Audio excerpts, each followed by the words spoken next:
5 common no-contact mistakes. Number 4, the need to sign off. The most common conclusion to the romantic entanglement with our kind is for you to be discarded.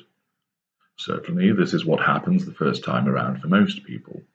Later on, the likelihood of it ending because you escape increases as a consequence of either increased knowledge or awareness and/or being unwilling or unable to endure the consequences of your treatment for any longer. Where you have been discarded, it is understandably common for victims to do a number of things, which includes 1. Trying to resurrect the formal relationship with us, 2. Wanting answers as to why you were discarded, 3. Wanting answers to understand how you have been treated, 4. Wanting to address outstanding issues, such as financial and/or property issues, 5. Wanting us to understand how much you love us, you are hurt, you are angry, etc. Whilst you may want to tear a strip off us and give us a piece of your mind, it is usually the case when you have been discarded that your response is not so much an aggressive one, but more one of bewilderment, pleading, trying to get together again and sort matters out, or eventual resignation and hurt, with a recognition of the need to tie up those loose ends, such as money owed, the return of possessions, and so forth. The general stance by those discarded is not usually aggressive in nature. When you have been discarded from being our intimate partner primary source, this has happened most of the time because you have been replaced by somebody else. We have somebody new, exciting, and with that wonderful positive fuel which we want to last forever. This means that you will be effectively deleted from our minds. This is the ideal opportunity for you to establish your no contact. We have focused elsewhere, and we do not want you interfering with our new embedded primary source. You are actually being given a head start at no contact, but most people do not take this opportunity. This is because they cannot make sense of what has happened to them, nor what they need to do. They remain in the emotional sea and unable to make any progress. The desire to sign off and gain some kind of closure by engaging in items 1 to 5 as described, and more besides, means that you try to contact us, whether it is in person, by letter, telephone call, or electronic message. At best, you will be politely rebuffed, and if you accept that rejection and stay out of our way, you are highly unlikely to hear anything more from us until the new primary source is devalued and we come after you by virtue of the Hoover. However, if you continue to want to achieve the sign-off by engaging in sustained contact, you will receive malign Hoovers to drive you away. You will be smeared even further, and you will be triangulated with the new primary source. However, it will not end there.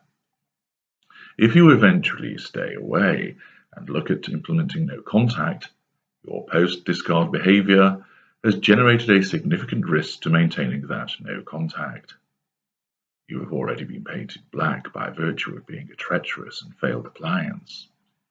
Your failure to accept you have been discarded because you keep contacting us not only infuriates us because we see it as our right to engage in the golden period with the new primary source free from interference from you, but you are failing to do what we want. Yes, we will issue malign Hoovers for the purposes of drawing negative fuel from you when there is engagement. Your insolent behavior for not staying out of our way means that when follow-up Hoovers occur at a later stage, subject as ever to the Hoover trigger and the Hoover execution criteria, this is likely to result in a malice obsession trigger, so that there are repeated Hoover triggers, and that we will embark on a malign campaign against you. Thus, when your replacement is being devalued, we will be seeking a replacement, and one of two things will happen. We will either devalue the existing primary source, seduce a fresh prospective primary source, and malign Hoover you by way of punishment, Or we will devalue the existing primary source, seduce you once again, and do so purely for the purposes of drawing you back in. You'll be drawn back in, but only as an intimate partner secondary source, and then we will torment you. You will be placed on the shelf for long periods by way of punishment. You will be subjected to devaluing behavior, this being one of the exceptions to when intimate partner secondary sources usually enjoy elongated golden periods.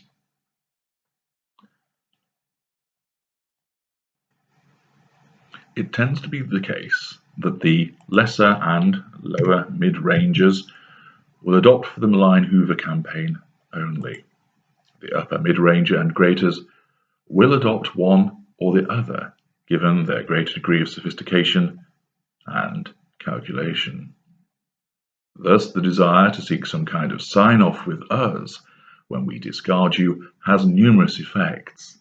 But so far as no contact is concerned, you have created the risk that we will come after you with a vengeance, either in a malign fashion or to torment you further by bringing you back under our wing in a supposedly benign fashion. Your repeated failure to do what we want post-discard means you run the risk of creating a malice obsession with us, and thus this will cause repeated Hoover triggers so that in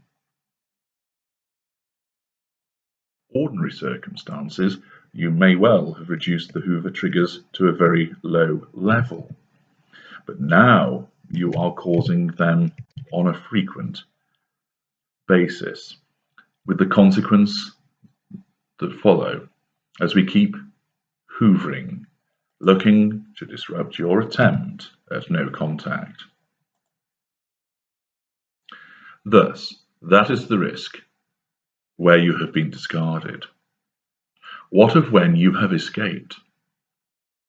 In this situation, you are far more likely to have resolved, worked things out, planned, and perhaps you even know what we are. Combine this with how you have been treated by us means that the desire to sign off with us in some way is huge. In the case of your escape, this manifests usually in the following ways. 1. Seeking to expose us to third parties. 2. Telling us how terrible we are. 3. Looking to hurt us in some way. 4. Unleashing your anger on us. 5. Telling us we need to change and for us to seek help. In essence, your sign-off is not so much about seeking answers and or sorting things out as it might be when you've been discarded, but it is more about getting one over on us. You will undoubtedly feel better for telling us what obnoxious, unfaithful, hurtful bastards we are. You will feel a sense of relief at telling us how you hate us or how you pity us. You will feel a sense of accomplishment by telling us what we are. However, with all of that comes a considerable risk to the no contact that you will want to put in place once you have escaped. First of all, the usual sign-off is done in a fuel-filled manner. If you confront us, you will be utterly unable to deliver your tirade or announcement without giving us fuel. Even if by telephone or in a letter, it will be fuel-filled. I have seen it often. This means that your last escape is to remind us of what an excellent fuel provider you are. A consequence of this means that the initial Grand Hoover, which follows as we seek to bring you back under our control, will be fiercer. If the initial Grand Hoover does not work, and we are forced to find a new primary source, when there is a Hoover trigger for a follow-up Hoover further in time, you will automatically lower the bar on the Hoover execution criteria because you have given us an excellent fuel imprint at sign-off. Thus, in doing this, you increase the risk of successful Hoovers. If you have wounded us through this sign-off, which usually happens with exposure attempts rather than your final message to us, then this